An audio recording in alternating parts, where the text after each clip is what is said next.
बिस्मिल्लाहिर्रहमानिर्रहीम जी। Last week हमने ये कोर्स शुरू किया था और हमने बात शुरू की थी क्वालिटी से कि क्वालिटी क्या चीज़ होती है। और फिर हमने कुछ बात की थी कि क्वालिटी की जो टोटल क्वालिटी मैनेजमेंट है उसकी इवोल्यूशन किस तरह से हुई, इंस्पेक्शन से लेकर quality control, quality assurance, quality management और फिर total quality management. Total quality management के बारे में हमने कहा था कि ये एक ऑर्गेनाइजेशन वाइड एफर्ट है और इससे ज़्यादा हमने उसकी कोई तफसील तब डिस्कस नहीं की थी। तो आज हम एक और लिहाज से क्वालिटी मैनेजमेंट के इवोल्यूशन को देखेंगे। दरअसल मुख्तलिफ औकात में कुछ लोग ऐसे आए हैं जिन्होंने ऐसी बातें की हैं जो क्वालिटी मैनेजमेंट की, टोटल क्वालिटी मैनेजमेंट की, जिन्होंने फाउंडेशंस प्रोवाइड की हैं। उन लोगों को हम क्वालिटी के गुरूज कहते हैं और आज हम उनके कुछ कंट्रीब्यूशंस को डिस्कस करेंगे। तो जिन गुरूज की हम कंट्रीब्यूशंस को डिस्कस करेंगे उनमें वाल्टर ए शिवार्ट है, एडवर्ड स्टेमिंग है, फिलिप क्रास्बी है, जोसेफ एम जुरान है, आमंड फीगनबाम है, कारो इशिकावा है और टगुची है। इनमें से जो सबसे पहला आदमी है वो वाल्टर ए शिवार्ट, जिसको father of modern quality control भी कहा जाता है। ये शख्स 1891 में पैदा हुआ और 1967 में फोर्थ हुआ और इसकी दो ऐसे मेजर कंट्रीब्यूशंस हैं जिन पर टोटल क्वालिटी मैनेजमेंट की फाउंडेशंस खड़ी हैं। वो एक चीज़ कंट्रोल चार्ट्स हैं जो इसने डेवलप किए थे 1920s में, और दूसरा शिवार्ट का उसने एक साइकिल दिया था कंटिन्यूस इम्प्रूवमेंट का, जो कि which is at the heart of continuous improvement. तो कंट्रोल चार्ट का तस्वर कुछ इस तरह से है कि हर प्रोसेस में कुछ वेरिएशन होती है। वो वेरिएशन नेचुरल होती है। मिसाल के तौर पर अगर हम मिसाल समझें कि एक स्टूडेंट है, वो अच्छा स्टूडेंट है, वो पहले दिन से हर सब्जेक्ट में 90 मार्क्स लेता है, 88 लेता है, 85 लेता है, 80 लेता है। तो ये 80 से लेकर 90 तक एक वेरिएशन है जो नेचुरल है। जाहिर है किसी हर सब्जेक्ट में एक जितने एग्जैक्टली वो नंबर नहीं लेता, कभी कोई सवाल रह जाता है, कभी टीचर किसी और तरह से इवेल्युएट करता है, कभी टीचर की नेचर ऑफ सब्जेक्ट डिफरेंट होती है, लेकिन वो 80 से 90 के दरमियान कहीं रहता है। ये जो उसकी रेंज है, ये वेरिएशन है, ये नेचुरल है। अगर वो इसमें रहेगा तो कोई बात नहीं है। हम कहेंगे कि ये जो उसकी वेरिएशन आ रही है ये नेचुरल काजेस की वजह से है, जो हमेशा प्रेजेंट होते हैं उनको हम एलिमिनेट नहीं कर सकते, तो ये हम टॉलरेट करते हैं। अब फर्ज कर लें कि ऐसे चल रहा हो और छठे सेमेस्टर में आकर उसके एक सब्जेक्ट में वो फेल हो जाए, उसके 40 नंबर आ जाएंगे, तो अब आप क्या कहेंगे कि नहीं, ये नेचुरल काज की वजह से नहीं हुआ, कोई बड़ी बात हुई है, कोई नई बात हुई है, वो उसको कोई मसला पैदा हो गया है, उसका टीचर के साथ कोई मसला हो गया, उसके घर में कोई मसला हो गया, या कोई और वजह हुई है, वो पेपर नहीं दे सका जिसकी वजह से उसके नंबर इतने थोड़े हो गए हैं, जो कि अच्छी बात नहीं है कि एक स्टूडेंट जिसके ज़्यादा मार्क्स लेता है वो अचानक फेल हो गया है। तो हमें इन्वेस्टिगेट करने की ज़रूरत है कि वो जिस वजह से फेल हुआ है, हम वो काज को आइडेंटिफाई करें और उसे एलिमिनेट करें, ताकि वो दोबारा से जो अपनी नेचुरल उसका लिमिट है वो वहाँ पे पहुँच जाए। तो ये जिस वजह से कोई भी जो वजह हुई है जिसकी वजह से अचानक बहुत ज़्यादा वेरिएशन आ गई है कि 80-90 लेने वाला स्टूडेंट एकदम से 40 पे आ गया है, तो ये किसी नेचुरल काज की वजह से नहीं हुआ, यानी ये उस काज की वजह से नहीं हुआ जो कि हमेशा मौजूद होते हैं। ये कोई नई अनएक्सपेक्टेड बड़ी चीज़ हुई है, ऐसी चीज को हम स्पेशल काज कहते हैं, जबकि वो जो नेचुरल काजेज होते हैं जो हमेशा मौजूद होते हैं हम उनको कॉमन काजेज कहते हैं। तो इसका ये कहना था कि देखें, हमें हमेशा कॉमन काजेज को छोड़ देना चाहिए, हमें जो स्पेशल काजेज हैं जिनकी वजह से बड़ी वेरिएशंस आती हैं उन्हें आइडेंटिफाई करके अपने सिस्टम से निकालना चाहिए। तो जो उसने इसके लिए एक कंट्रोल चार्ट डेवलप किया। उसमें क्या किया जाता है, कंट्रोल चार्ट एक ग्राफ होता है, how process to study how process changes over time. ये यहाँ से देखें कि जी फर्ज कर लें ये 80 से 90 वाली रेंज है, तो एक स्टूडेंट कभी 80 ले रहा है, कभी 81 ले रहा है, कभी 88, यूं यूं यूं इसी रेंज के अंदर वो घूम फिर रहा है। तो अगर इस हालत में है तो हम कहेंगे कि ये कंट्रोल में है। अगर वो कहीं पे 40 नंबर आ जाए तो वो देखें वो वाला पॉइंट कहाँ पे आ जाएगा, यहाँ कहीं आ जाएगा, तो फिर हम कहेंगे कि अब ये प्रोसेस कंट्रोल से बाहर हो गया है, इसमें कोई स्पेशल काज आ गया है which we need to identify and eliminate. तो ये कंट्रोल चार्ट का कॉन्सेप्ट था जो कि इस आदमी ने, यानी वाल्टर ए शेवार्ट ने दिया था। इसकी दूसरी कंट्रीब्यूशन ये वाला PDCA साइकिल था, जिसे हम शेवार्ट का साइकिल भी कहते हैं।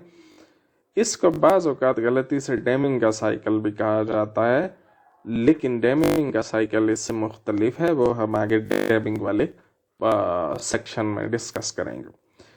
प्लान डू चेक एक्ट वाला जो साइकिल है, जिसे हम PDCA साइकिल कहते हैं, ये कंटिन्यूस इम्प्रूवमेंट का साइकिल है। वो कहते हैं कि जो भी आप कोई चीज़ है, आपके पास कोई प्रोसेस है, आप इसको इम्प्रूव करने के लिए प्लानिंग करते हैं, फिर जो प्लानिंग की होती है वो डू, यानी उसको आप इम्प्लीमेंट कर देते हैं। इम्प्लीमेंट करने के बाद आप उसे चेक करते हैं कि अगर जो आपने प्लान बनाया था और इम्प्लीमेंट किया था उसके नतीजे में कोई फ़ायदा भी हुआ, तो अगर नहीं हुआ फ़ायदा तो आपने जो कोई करेक्टिव एक्शन लेना है तो वो आप लें, एक्ट, ठीक है। या आपको चेक करने पर मालूम हुआ कि जो आपने प्लान बनाया था वो ठीक से इम्प्लीमेंट ही नहीं हुआ, तो फिर एक्ट। अब नए सिरे से आप प्लानिंग करेंगे, डू चेक एक्ट। ये साइकिल हमेशा चलता रहेगा, ये कंटिन्यूस इम्प्रूवमेंट होती रहेगी। तो ये शेवार्ट का साइकिल है। इसी साइकिल को बाद में फिर मॉडिफाई करके डेमिंग ने पॉपुलराइज किया, वो हम देखते हैं कि किस तरह से हुआ। तो ये दूसरा शख्स है एडवर्ड्स डेमिंग। यही टोटल क्वालिटी मैनेजमेंट में सबसे ज़्यादा मशहूर आदमी है। इसकी वजह यह है कि इसने जो जापान में इंडस्ट्रियल रेवोल्यूशन था एक तरह का, जिस दौरान में वर्ल्ड वार 2 के दौरान जापानी इंडस्ट्री ने बहुत तरक्की की और क्वालिटी का वहाँ पे एक इनकलाब आया, उसमें इस शख्स का कंट्रीब्यूशन था। इस वजह से जो डेमिंग है उसका नाम TQM के साथ लाजमी तौर पर लिया जाता है और इसी को एक तरह से उसका फादर भी समझा जाता है। इसकी जो मेजर कंट्रीब्यूशन यही है कि इसने जापानियों को स्टैटिस्टिकल क्वालिटी कंट्रोल से इंट्रोड्यूस करवाया था। फिर इसने PDS से साइकिल का यूज़ की एडवोकेट किया, इसके यूज़ करने को 14 पॉइंट्स दिए। इसने 7 डेडली डिजीजेज आइडेंटिफाई की और सिस्टम ऑफ प्रोफाउंड नॉलेज की बात की। तो इसकी जो मेजर कंट्रीब्यूशन है वो यही है कि वर्ल्ड वार 2 के बाद इसको जापान में इनवाइट किया गया था कि जापान में सेंसस में हेल्प करे, क्योंकि ये स्टैटिस्टिशियन था।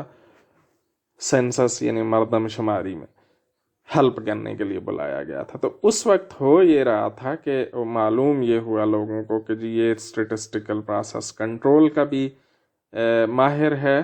तो एक Japanese union of scientist and engineers थी, JUSE, उन्होंने इसको इनवाइट किया कि कोई लेक्चर दे। फिर इसने वहाँ पे हंड्रेड्स ऑफ जापानीज इंजीनियर्स और मैनेजर्स को स्टैटिस्टिकल प्रोसेस कंट्रोल में, यानी वही कंट्रोल चार्ट्स और किस तरह से उसको किया जाता है उसके बारे में उसने ट्रेनिंग दी। और एक कम अज़ कम सेशन इसने ऐसा भी कंडक्ट किया जिसमें टॉप जापानीज जो जापानीज कंपनीज की टॉप मैनेजमेंट मौजूद थी। वहां से ये जो तस्वुरात इसने पेश किए थे वो जापानियों ने इख्तियार करने शुरू कर दिए। जब वो इख्तियार हुए तो जापान में एक तरह का क्वालिटी का रेवोल्यूशन आ गया। जापानियों ने बहुत कम कीमत पर बहुत अच्छी क्वालिटी की प्रोडक्ट्स बनानी शुरू कर दी, जिसके नतीजे में बहुत जल्द अमेरिकी मैन्युफैक्चरर जो थे, यूएस मैन्युफैक्चरर थे, उन्होंने अपने आप को कंपटीशन से बाहर होता हुआ महसूस किया, क्योंकि ना तो वो उस क्वालिटी की चीज़ बना रहे थे, ना ही उस कास्ट पर बना रहे थे। तो ये जो रेवोल्यूशन था, इसमें जापानियों ने डेमिंग की कंट्रीब्यूशन को पूरी तरह एक्नॉलेज किया और उसके नाम से एक प्राइज भी शुरू किया, जिसको हम डेमिंग प्राइज कहते हैं। ठीक है, वो हम किसी और स्टेज पर पढ़ेंगे। इसने मसलसल इम्प्रूवमेंट के लिए अपना PDCA साइकिल दिया। ये वो शिवार्ट का PDCA साइकिल इसने अडॉप्ट किया, लेकिन उसमें एक तब्दीली की कि इसने चेक को स्टडी से बदल दिया। अब ये ज्यादा नॉमेनक्लेचर का मसला, वो कहता है कि चेक से यूं लगता है कि बस आप इंस्पेक्ट करें, जबकि मैं ये नहीं कह रहा। मैं कह रहा हूं कि इसको जब आप इम्प्लीमेंट कर चुके, डू वाला फेज हो चुके, तो फिर आपको फुल एनालिसिस करना चाहिए, डिटेल्ड एनालिसिस, डेटा की बुनियाद पर, exam in learning, full analysis, ये करना चाहिए। तो इस वजह से वो कहता है कि मैं चेक के बजाय स्टडी को ज्यादा प्रिफर करता हूं। तो बाकी ये साइकिल उसी तरह से है, प्लान, डू, चेक, एक्ट। तो असल में जो डेमिंग साइकिल है वो ये PDCA है, और जो PDCA है वो शिवार्ट का साइकिल है। फिर जैसा कि मैंने कहा कि जब जापान में इन क्वालिटी का एक रेवोल्यूशन आया और जापानीज मैन्युफैक्चरर ने बहुत उम्दा क्वालिटी की चीज़ें बहुत कम कीमत पर रिलेटिवली बनानी शुरू कर दी, और अमेरिकी मैन्युफैक्चरर जो है वो पीछे रह गए, तो तब ये चूंकि अमेरिकी था एडवर्ड डेमिंग, तो इसको इनवाइट किया गया, इससे पूछा गया कि जी अच्छा तुम बताओ कि जब क्या वजह है कि जापानी इतने आगे निकल रहे हैं और हम पीछे रह गए हैं, तो कुछ हमें भी बताओ कि क्या अमेरिकी कंपनियां करें कि वो भी उसी लेवल पर आ जाएं। तो तब इसने अपने 14 पॉइंट्स दिए थे। वो 14 पॉइंट्स इस तरह से थे कि create a constituency of purpose, कि आपको एक पर्पस की कॉन्स्टेंसी क्रिएट करनी चाहिए कि हमारा पर्पस हमेशा बेस्ट क्वालिटी की चीज़ देना है। फिर आपको नई फिलॉसफी अडॉप्ट करें, जो आप पिछले तरीकों से चला रहे हैं उनको आप छोड़ दें, आप नए तरीके करें। मैं कुछ आपको दिखाता हूँ, बाकी आप पढ़ लेंगे। कंटिन्यूसली इम्प्रूव प्रोडक्शन, मैं कहा जी अपने प्रोडक्शन को मसलसल इम्प्रूवमेंट की फिलॉसफी अपनाएं कि आप हमेशा इम्प्रूव करते रहेंगे। ये नहीं कि आप एक दफ़ा करके बैठ जाते हैं कि हमने क्वालिटी अचीव कर लिया, नहीं। फिर देखें सुपरवाइजर्स मस्ट हेल्प पीपल। फिर उसने ये कहा कि जो आप ये जो पुराना आपका तरीका है ना कि सुपरवाइजर लोगों को डायरेक्ट करता है और उनसे डंडे के जोर पर काम करवाता है, नहीं, ये नहीं करना चाहिए। आप अब सारे लोगों को इन्वॉल्व करें, उनको एक सेंस ऑफ बिलोंगिंग दे, ताकि हर शख्स ये महसूस करे कि वो एक कंपनी का हिस्सा है और वो सब मिलकर कोई क्वालिटी की चीज़ अचीव करने की कोशिश कर रहे हैं। इस तरह से एक जब हर आदमी इन्वॉल्व होगा इस प्रोसेस में, तो तभी आप उस तरह की क्वालिटी पैदा कर सकेंगे। और उसके लिए भी ज़रूरी है कि ड्राइव आउट फियर, ये जो आप लोगों को डराते रहते हैं कि निकाल देंगे, परफॉर्मेंस करें, यूं करें, वो करें, ये भी ना करें। ठीक है। और ट्रेन एंड एजुकेट एम्प्लॉइज। तो इस तरह के सारे पॉइंट्स थे। मैं इनकी तफसील में ज़्यादा इसलिए नहीं जा रहा कि जब हम TQM के प्रिंसिपल्स पढ़ेंगे तो वहाँ कमोबेश ये सारी की सारी चीज़ें कवर हो जाएंगी। इसी तरह से उसने कहा कि 7 डेडली डिजीजेज हैं, कुछ ऐसी 7 मुहलिक बीमारियां हैं जो क्वालिटी को तबाह करती हैं और जो कंपनी की परफॉर्मेंस को तबाह करती हैं। उनमें सबसे पहली lack of constancy of purpose है, emphasis and short term profit, ये बड़ी इंपॉर्टेंट बात है। उसने कहा कि देखें, आप अक्सर यूँ सोचना शुरू कर देते हैं कि अच्छा अभी शॉर्ट टर्म में प्रॉफिट बनाने, कहते नहीं, क्वालिटी पर जाएं, शॉर्ट टर्म प्रॉफिट पर नहीं जाएं। जब आप क्वालिटी की चीज़ बनाएंगे और हमेशा क्वालिटी की चीज़ बनाएंगे और उसको इम्प्रूव करते रहेंगे तो आप लॉन्ग टर्म में बहुत प्रॉफिट कमाएंगे, चाहे आपको शॉर्ट टर्म में अपना नुकसान होता हुआ नज़र आ रहा हो।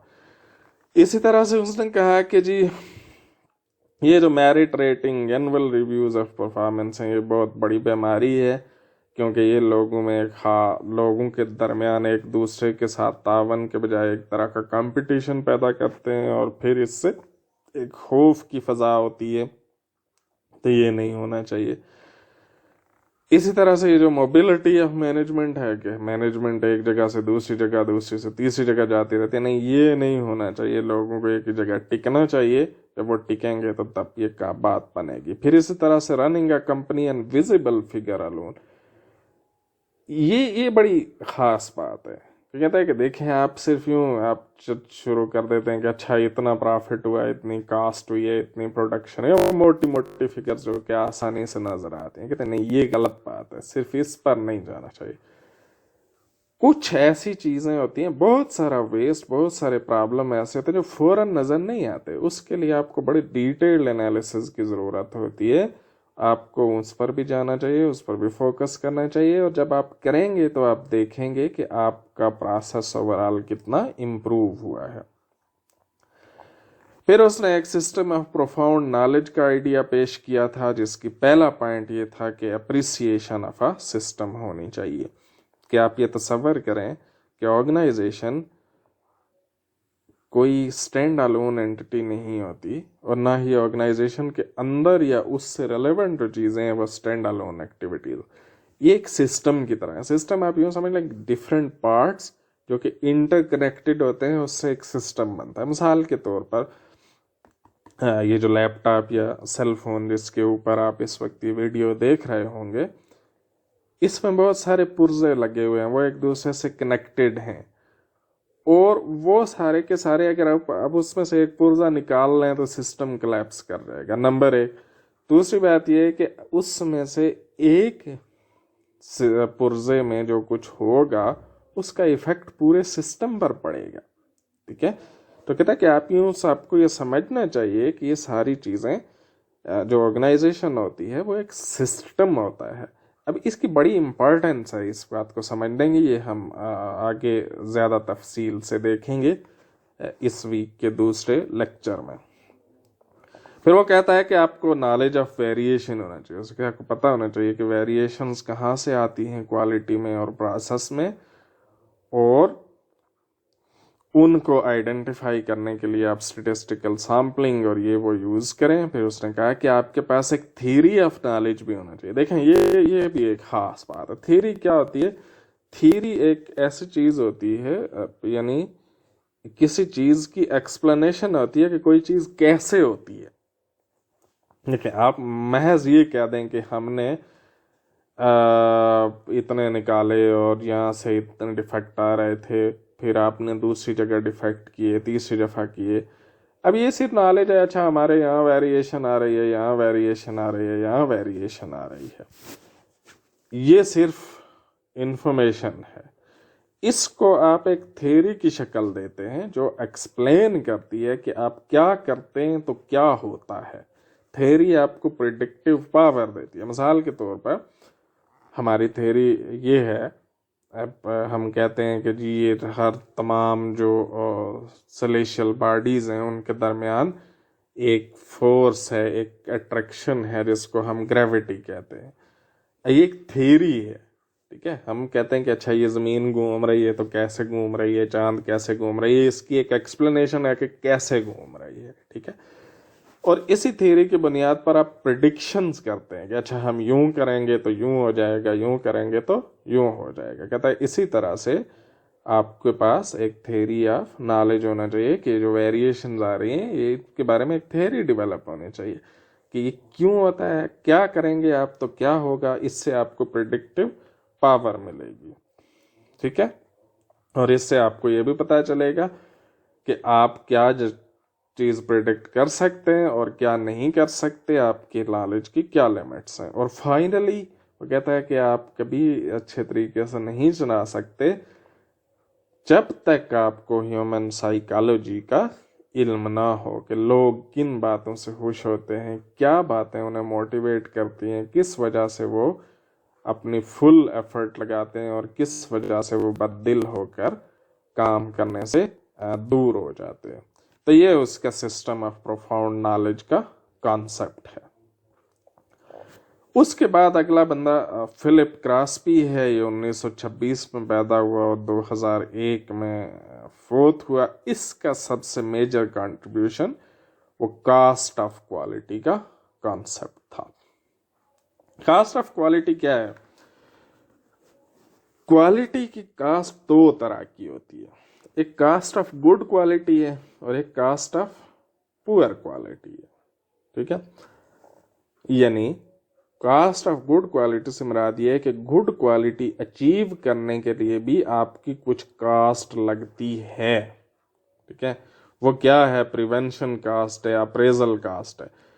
मिसाल के तौर पर आप लैपटॉप्स बनाने वाली कंपनी है, तो आप अच्छी क्वालिटी का लैपटॉप बनाते हैं तो लैपटॉप अच्छी क्वालिटी का बनाने की कुछ कास्ट लगती है, खामखा तो नहीं बन जाता।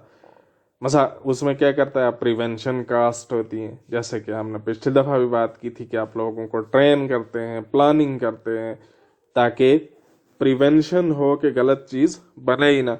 फिर अप्रेजल कास्ट होती है, उस सब प्लानिंग के बावजूद आप हर स्टेज पर चेक करते हैं, उस पर भी ज़ाहिर टाइम लगता है, एफर्ट लगती है, बंदे रखे हुए हैं, उनको तनख्वाह देते हैं, उनको ट्रेनिंग देते हैं। तो ये सारी की सारी कास्ट वो है जो कि आप गुड क्वालिटी अचीव करने के लिए लगाते हैं। जबकि पुअर क्वालिटी की कास्ट ये है कि अगर आपने अच्छी क्वालिटी की चीज़ ना बनाई तो आपको कौन सी कास्ट बियर करनी पड़ेगी।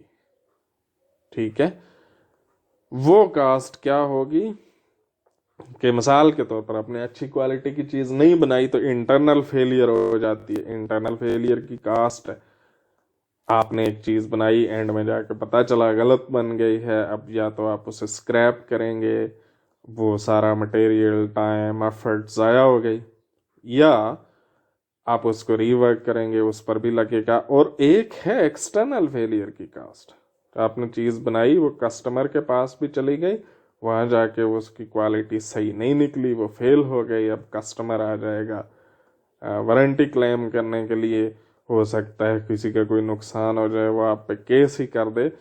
तो ये बहुत बड़ी कास्ट है। तो आपको बेसिकली ये कास्ट बर्दाश्त कर लेनी चाहिए गुड क्वालिटी की, ताकि आप इस कास्ट से बच जाए।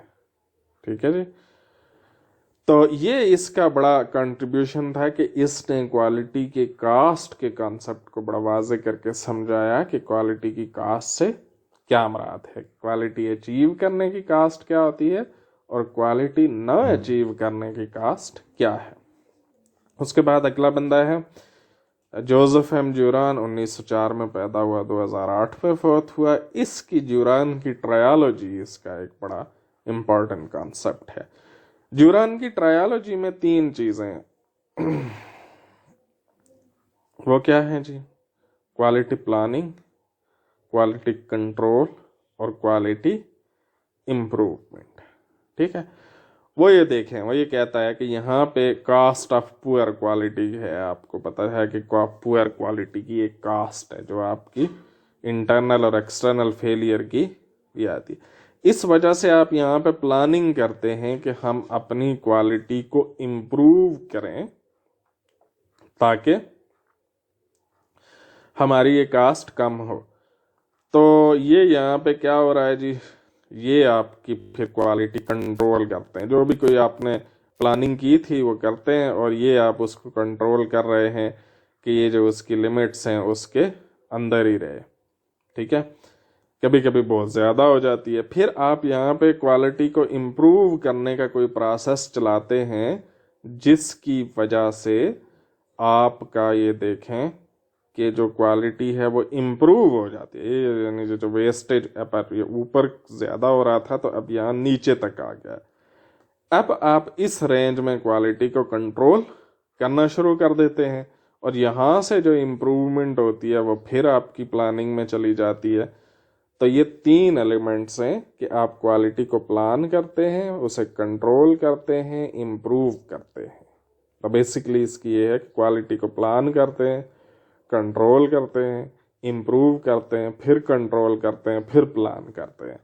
ठीक है कि ये देखें, जब आप शुरू हुए थे जहाँ पे था प्रोसेस तो इधर क्रॉनिक वेस्ट था, आपके यहाँ बहुत वेस्टेजेस आ रही थी, आपने कोई क्वालिटी इम्प्रूवमेंट की तो ये नीचे आ गया कि आपका वेस्ट कम हो गया, अब आप इसे यहाँ पे कंट्रोल कर रहे हैं। तो ये जुरान की ट्रायोलॉजी जो है कि 3 चीज़ें, यानी उसकी क्वालिटी की प्लानिंग, कंट्रोल और इम्प्रूवमेंट। ठीक है, उसके बाद एक शख्स है जी आमन फीगनबाम। ये 1920 में पैदा हुआ और 2014 में फोर्थ हुआ है। इसका बड़ा कंट्रीब्यूशन टोटल क्वालिटी कंट्रोल का कॉन्सेप्ट था, यानी वो पहला शख्स था जिसने टोटल का लफ्ज़ इस्तेमाल किया। और वो देखें, और ये कमोबेश जो उसने टोटल क्वालिटी कंट्रोल क्या डेफिनेशन की थी, उससे आपको अंदाजा होगा कि टोटल क्वालिटी मैनेजमेंट भी दरअसल क्या होती है। The agreed company wide and plant wide operating work structure documented in effective integrated technical and managerial procedures for guiding the coordinated action of people, the machines and information of company and plant in best and most practical ways to assure customer quality satisfaction and economical cost of quality। वो कहता है कि total quality control क्या है कि पूरी organisation के तमाम फंक्शन, उसके तमाम लोग, तमाम मशीनें, तमाम प्रोसीजर इस तरह से एक दूसरे से इंटीग्रेट हो और वो इस तरह से एक दूसरे से कोऑर्डिनेट करे, इस तरह से इंटरेक्ट करें कि कस्टमर को बेस्ट क्वालिटी प्रोवाइड करने, उसकी सेटिस्फेक्शन इंश्योर करने और कॉस्ट्स ऑफ क्वालिटी को कंट्रोल में रखने और मिनिमम करने का गोल अचीव हो सके। अगर आप इसमें से टोटल क्वालिटी कंट्रोल के बजाय आप यहाँ पे कंट्रोल के बजाय मैनेजमेंट डाल दें तो कमोबेश यही डेफिनेशन टोटल क्वालिटी मैनेजमेंट की है कि ये सिर्फ वो मैन्युफैक्चरिंग के प्रोसेस तक रिलेटेड कोई चीज़ नहीं है, बल्कि ये पूरी कंपनी वाइड एफर्ट है जिसमें हर मशीन, हर बंदा, हर प्रोसीजर, सारी चीज़ें शामिल है।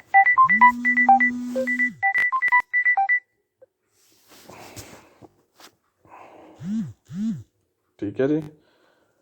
और उसके बाद जी अगला बंदा है इशिकावा, ये 1915 में पैदा हुआ और 1989 में फोर्थ हो गया। इसकी जो मेजर कंट्रीब्यूशन है वो 2 हैं। एक तो इसने बेसिक क्वालिटी टूल्स के यूज़ को बहुत इनकरेज किया। इनमें से कुछ टूल्स ऐसे थे जो पहले से मौजूद थे और इसने उनके यूज़ को पर जोर दिया, एम्फसाइज किया, उनको एडवोकेट किया। और एक आधा 2 टूल ऐसे हैं जो उसने खुद से डेवलप किए। इनकी हम तफसील में इस वक्त नहीं जाएंगे क्योंकि इस पर हम एक पूरा वीक लगाएंगे जिसमें हम इन तमाम टूल्स को पढ़ेंगे। बहरहाल इम्पॉर्टेंट बात यह है कि ये जो काज एंड इफेक्ट डायग्राम है 7 बेसिक टूल्स में, ये इसी के ने डेवलप की थी और इसको इसीलिए फिशबोन या इशिकावा डायग्राम भी कहते हैं।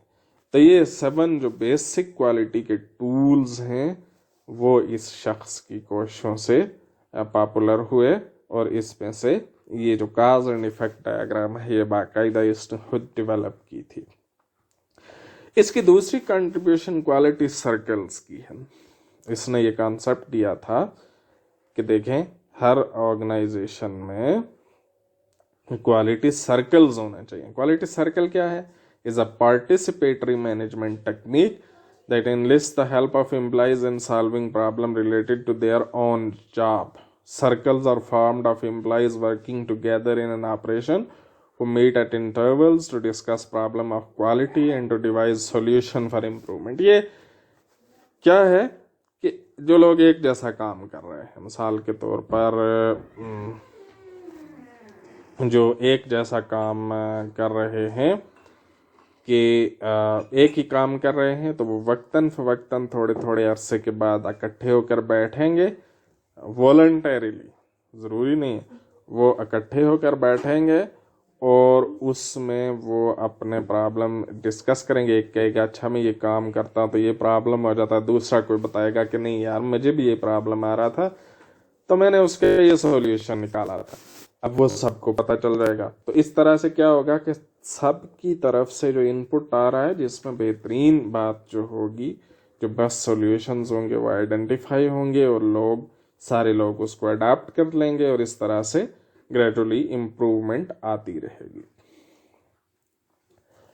फिर हैरी टगुची 1924 से 2020 तक, इसके दो बड़े कंट्रीब्यूशंस हैं और ये दोनों ही बड़े मज़े की चीज़ें हैं। एक इसका एक तीसरी कंट्रीब्यूशन भी है, वो मैंने जानबूझकर जिक्र नहीं किया, वो आप डिज़ाइन ऑफ एक्सपेरिमेंट में पढ़ लेंगे।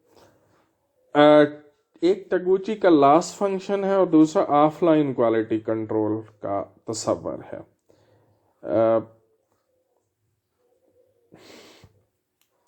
क्वालिटी लास्ट फंक्शन क्या है कि देखें, ट्रेडिशनल व्यू ये था कि ये LSL lower specified limit USL, ये LSL USL क्या होती है मैं आपको बता देता हूँ कि मिसाल के तौर पर आप कोई फर्ज कर लें कि आपको कोई चीज़ चाहिए, आप कोई कस्टमर हैं और आप कोई यूज़ करते हैं किसी जगह कोई रॉड्स, ठीक है, और कोई मैन्युफैक्चरर बनाकर आपको रॉड देता है, उस रॉड्स को आप अपने प्रोडक्ट में यूज़ करते हैं। फर्ज कर लें आप क्या ये कहते हैं कि हमें जो रॉड चाहिए उसका आइडियल वेट उसकी जो आइडियल डायामीटर है वो 2 इंचेस होना चाहिए, आइडियली डायामीटर 2 इंचेस होना चाहिए, ठीक है। लेकिन अगर 2.1 इंचेस हो तो भी हमें काबिल कबूल है और 1.9 हो तब भी हमें काबिल कबूल है। तो 1.9 से 2.1 इंचेस तक जो डायामीटर है वो हमारे लिए एक्सेप्टेबल है। तो ये जो अपर लिमिट है 2.1, इसे हम कहते हैं अपर स्पेसिफाइड लिमिट, और जो 1.9 है ये लोअर स्पेसिफाइड लिमिट है। तो ट्रेडिशनल व्यू ये था कि जो चीज़ लोअर स्पेसिफाइड लिमिट से नीचे हो गई, यानी आपने एक ऐसा रॉड बना दिया जिसकी डायमीटर 1.9 से कम है तो वो लॉस है, जो 2.1 से ऊपर है वो बना दिया तो वो लॉस है। इसके दरमियान में अगर जो बना वो सब ठीक है, ठीक है, वो सब एक जैसा है, चाहे वो 1.9 हो, 1.99 हो, 2 हो, 2.01 हो या 2.1 हो, वो सब एक जैसा है। टागुची ने ये तस्वर दिया कि नहीं, ऐसा नहीं होता। वो कहता है कि ये जो टारगेट है ना, ये जो लिमिट है, इसके अंदर भी आपकी तमाम चीज़ें कस्टमर को एक जैसा सेटिस्फाई नहीं करती। वो कहता है कि कस्टमर को सेटिस्फाई तब होता है जो चीज़ उसके टारगेट से जितनी करीब होगी उतना वो सेटिस्फाइड होगा, और जो उससे उतनी दूर होगी वो उससे उतना ही डिससेटिस्फाइड होगा, ठीक है। तो ये जो लॉस है सिर्फ वो नहीं है जो ये LSL से हो रहा है। ये जो LSL मिसाल के तौर पर 1.9, इसको एक दफ़ा भूल लें, यहाँ पे देखें, फर्ज कर लें ये 1.9 इंचेस है। अब वो 1.9 इंचेस के बाद भी वो लॉस दिखा रहा है, ये क्यों लॉस है? वो कहता है कि देखें उसका टारगेट 1.2 का था, ठीक है। जो चीज 2 से जितनी करीब होगी, अगर एग्जैक्टली 2 होगी तो कोई लॉस नहीं, कस्टमर कंप्लीटली सेटिस्फाइड है। उससे जितनी भी दूर होगी, चाहे वो उसकी स्पेसिफाइड लिमिट के अंदर ही है, लेकिन टारगेट से अगर दूर होगी तो वो थोड़ा थोड़ा डिससेटिस्फाइड ही रहेगा, और उसकी वो डिससेटिस्फेक्शन दरअसल आपका लॉस है, ठीक है। ये बड़ी इंपॉर्टेंट बात है। ये वो वजह है जिसकी वजह से हम कहते हैं कि वेरिएशन को मिनिमम होना चाहिए। ये इतनी भी, यानी जो कस्टमर ने दी हुई है स्पेसिफाइड लिमिट, उसके अंदर भी वेरिएशन मिनिमम होनी चाहिए, और यही वेरिएशन को निकालने का, उसको कम करने का और उसको इम्प्रूव करने का जो तरीक़ेकार है, जो मेथडोलॉजी है, वही काम हम सिक्स सिग्मा भी कहते हैं, जो हम इस कोर्स में तफसील के साथ पढ़ेंगे। दूसरा उसका ऑफलाइन क्वालिटी कंट्रोल का कॉन्सेप्ट था। ऑफलाइन क्वालिटी कंट्रोल का कॉन्सेप्ट क्या है? उसने कहा कि देखें, आप बाज़ चीज़ें डिज़ाइन कर देते हैं और फिर जब वो चीज़ें बन जाती हैं तो कुछ एनवायरनमेंटल फैक्टर्स की वजह से वो ख़राब भी हो जाती हैं। वो कहता है कि आपको डिज़ाइन के वक्त ऐसे करना चाहिए कि चीज़ें ज़्यादा से ज़्यादा रोबस्ट बने, चाहे वो इन्वायरमेंट किसी भी किस्म का हो जाए, वो चीज़ें वो उसके लिए रोबस्ट हो, यानी उन पर ज़्यादा इफ़ेक्ट ना हो। तो उसकी 3 स्टेजेस हैं। पहले आप सिस्टम के लेवल पर सोचते हैं रोबस्टनेस कैसे आएगी प्रोडक्ट में, फिर आप पैरामीटर डिज़ाइन में सोचते हैं, फिर टॉलरेंस डिज़ाइन में सोचते हैं।